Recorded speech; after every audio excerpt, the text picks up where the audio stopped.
세계를 움직이는 거대한 로마, 그 로마 교회를 이루었던 유대인과 더불어 헬라인과 이방인들이 함께 로마 교회를 이루어 가다가 그 황제의 명령 때문에 유대인들이 다 로마를 떠나고 5년이 지난 후에 다시 유대인들과 이방인들이 함께 모여서 예배드렸던 로마 교회. 이제 16장의 말씀을 보면 그 로마 교회가 처음에는 하나였지만 그 황제의 칙령 때문에 유대인들과 이방인들이 서로 주도권을 가지고 교회 일을 하려다 보니까 6조각 내지는 7조각으로 나누어졌을 것이다 라고 예측하게 되는 16장에 등장한 인물들이 있습니다. 그들에게 바울이 편지를 써서 보내면서 이방인들도 죄인이다, 유대인들도 죄인이다, 그러므로 모든 사람이 다 죄인이다 라고 논리적으로 말씀을 증거하다가 이제 의인은 없나니 하나도 없다고 선포한 후에 이제 믿음으로만 의롭다함을 받는 그 칭의를 로마 4장에서 강조를 합니다. 소위 의롭다함을 받은 사람은 복이 있습니다. 인정하십니까? 의롭다함을 받은 사람, 우리는 의롭다함을 받는다 그럴 때 내 행위가 의롭고 내 인격이 고상하고 내 삶이 다른 사람보다도 탁월하기 때문에 의롭다함을 받으면 참 좋겠지만 행위로 의롭다함을 받을 사람은 유대인 중에서도 없고 이방인 중에서도 없고 그 어떤 사람도 하나님 앞에 행위로 의롭다함을 받을 사람이 없습니다라는 논리를 지금 전개해 가고 있습니다. 그래서 4장 1절을 그렇게 말합니다. 그런즉 육신으로 우리 조상인 아브라함이 무엇을 얻었다리요? 육신으로 우리 조상이었다. 아브라함은 육신적으로는 유대인의 조상입니다. 그 아브라함이 무엇을 얻었다리요? 만일 아브라함이 행위로서 의롭다 하심을 받았으면 아브라함이 자랑할 것이 있어야 돼. 그러나 하나님 앞에서는 자랑할 것이 없습니다. 그 이유를 3절에 설명합니다. 성경이 무엇을 말합니까? 구약 성경은 무엇을 말합니까? 창세기 15장은 무엇을 말합니까? 아브라함이 하나님을 믿음에 그것이 아브라함이 하나님을 믿는 그것이 아브라함에게 의로 여겨진 바 되었습니다. 이 창세기 15장 6절은 하나님이 아브라함에게 찾아오셔서 내가 너에게서 아들을 낳게 해줄 거야. 네가 낳는 자녀가 하늘의 별처럼 바닷가의 모래알처럼 많게 될 거야. 그때 아브라함은 자기가 생각해보고 또 생각해봐도 자기 부인 사라를 통해서 자기를 통해서는 아이를 낳을 수 없다는 것을 너무너무 잘 알고 있습니다. 창세기 11장 30절에서 이미 그 갈대아 우르에 살 때 하나님이 아브라함을 불러내실 때 사라는 임신하지 못했다라고 말씀을 하셨어요. 사라는 임신하지 못했다는 거 아브라함도 잘 압니다. 아이 가질 수 없다는 거 너무나 잘 압니다.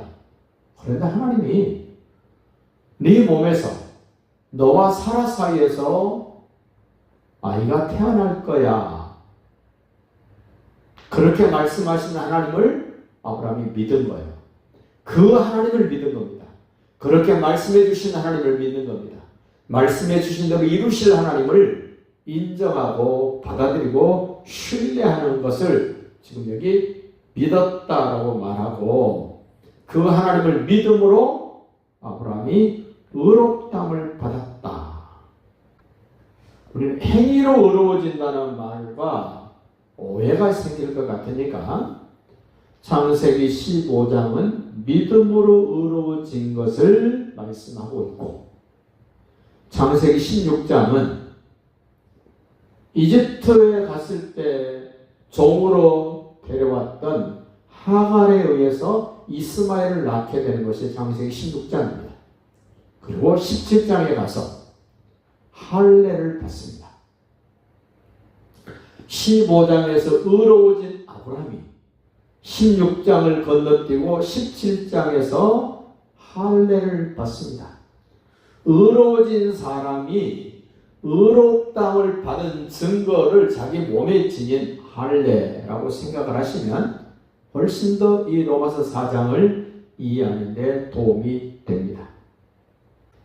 다시 4장 3절로 가봅시다. 성경이 무엇을 말합니까? 창세기 15장은 무엇을 말합니까?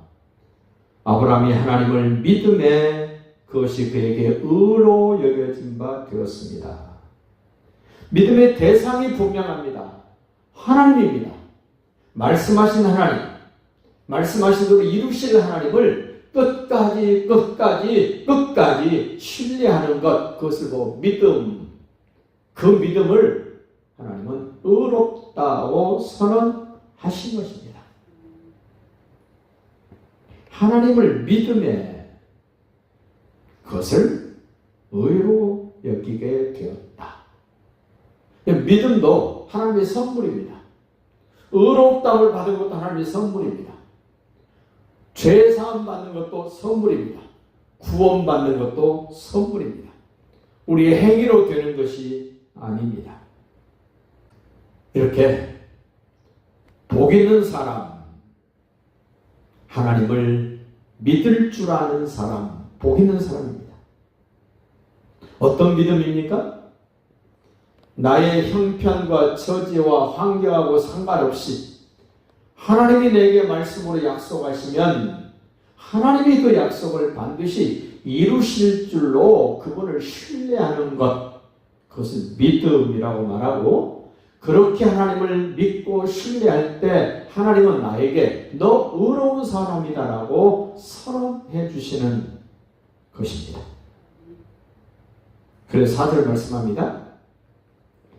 일하는 사람에게는 그 싹이 은혜로 여겨지지 아니하고 보수로 여겨지거니와, 내가 무슨 행위를 해서 내가 인정받으면 그것은 대까지 그것이 거저 얻어지는 것 아니고 내가 무엇을 했기 때문에 보상받는 것이다. 이렇게 이제 말씀하시면서 우리는 그 보상으로 의롭다함을 받은 것이 아니라 전적인 하나님의 은혜로, 하나님의 선물로 우리는 의롭다함을 받았습니다.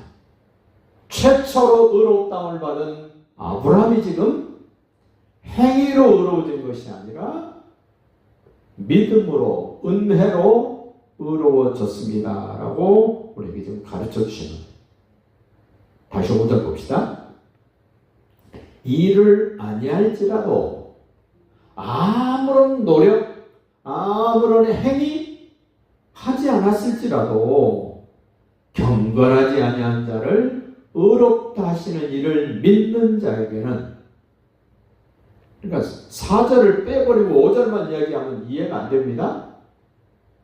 내가 일하지도 않고 내가 노력하지도 않고 아무것도 하지 않았고 하나님이 내게 찾아오셔서 말씀해 주시고 그 말씀대로 하나님이 그것을 이루어 주신다는 그 하나님을 그냥 신뢰하는 겁니다. 내가 신뢰하는 것이 아니라 하나님이 나로 하여금 신뢰할 수 있도록 말씀하시고 신뢰할 수 있도록 증거도 주시고 그렇게 확증시키시는 그 하나님을 믿을 때, 신뢰할 때 하나님이 나를 의롭다고 하신 것입니다. 그래서 5절 하반절에 그럽니다. 이를 믿는 자에게는 아무 일 안 했어도 하나님이 말씀하시고 찾아오셔서 네가 나를 신뢰하면 너는 의로운 사람이야 라고 선언하시는 그 하나님을 믿는 자에게, 우리는 이상한 하나님을 믿으시면 안 됩니다. 성경에서 믿으면 구원받는다고 말할 때 창세기 15장의 이 논리, 이 상황을 잘 이해하셔야 합니다. 이를 믿는 자에게는, 그런 하나님을 믿는 자에게는 그의 믿음을 의로 여기시나니, 이 믿음도 내 것이 아닙니다. 하나님이 믿도록 해주신 겁니다. 하나님이 창세기 12장에서부터 자식을 주시겠다고 약속하셨는데 창세기 21장에 가서야 이삭이 태어납니다. 그 전에는 계속해서 도저히 불가능할 것 같은 상황임에도 불구하고 하나님이 계속 아브라함에게 말씀합니다. 내가 너에게 자식을 줄 거야. 내가 너에게 자식을 줄 거야. 아브라함은 그거 육신적으로는, 인간적으로는, 세상적으로는 그거 인정하기 쉽지 않습니다. 받아들일 수 없는 내용들입니다. 그런데 하나님이 말씀하시고 하나님이 약속하시고 하나님이 실질적으로 아브라함과 사라 사이에서 이삭이 태어나게 하심으로 인하여 오늘 우리에게는 더 확인시켜 준 겁니다. 너 봤지? 너 들었지? 너 확인했지? 하나님은 이런 하나님이야. 그래서 6절 말합니다. 일한 것이 없이, 어떤 행위로 뭘 한 것이 없이 하나님께 의로 여기심을 받은 사람의 복에 대하여 다윗이 시편에서 이야기를 합니다.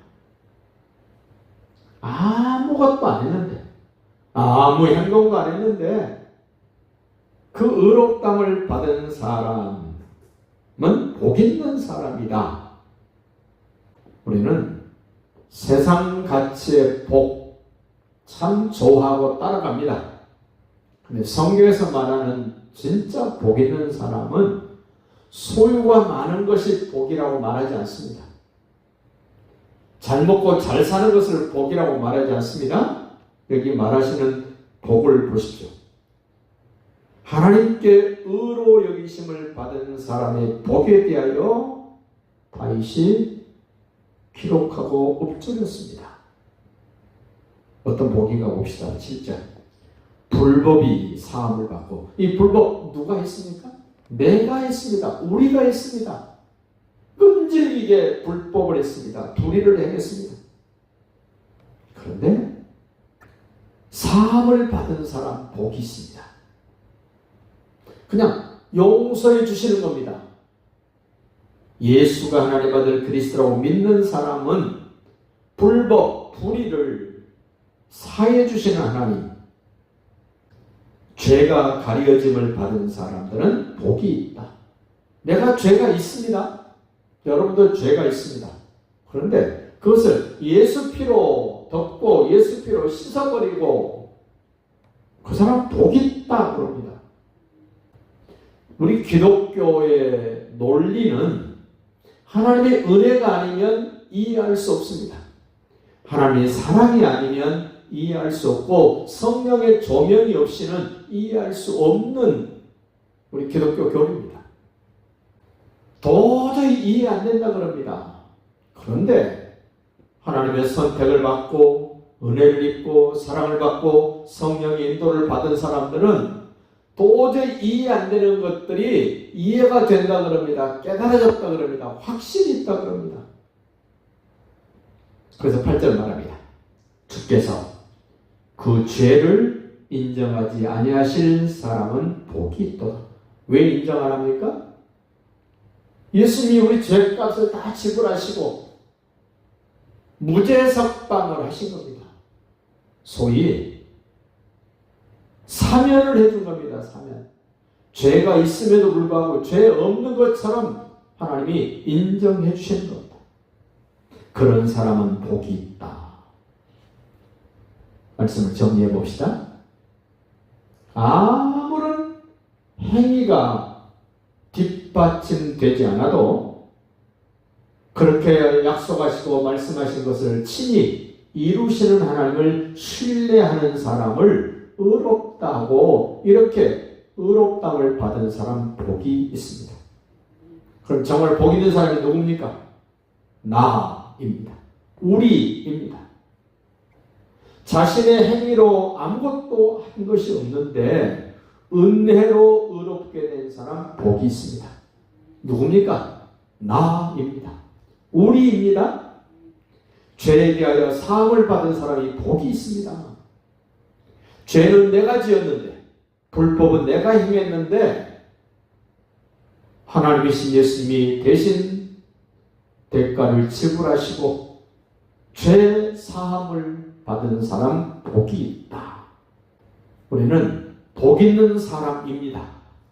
앞으로 복 받을 사람이 아닙니다. 이미 복 받은 사람입니다. 이미 복을 가지고 있는 사람입니다. 우리 주변 사람들에게 나는 복 받은 사람입니다. 나는 복을 가진 사람입니다. 라고 힘있게 강력하게 말할 수 있는 그 근거가 이 로마서 4장, 창세기 15장 말씀으로 우리는 다시 한번 자신있게 사단마귀에게, 우리 주변 사람들에게 확인시키고 확증시키는 그런 삶이 되시기를 예수님의 이름으로 축복합니다.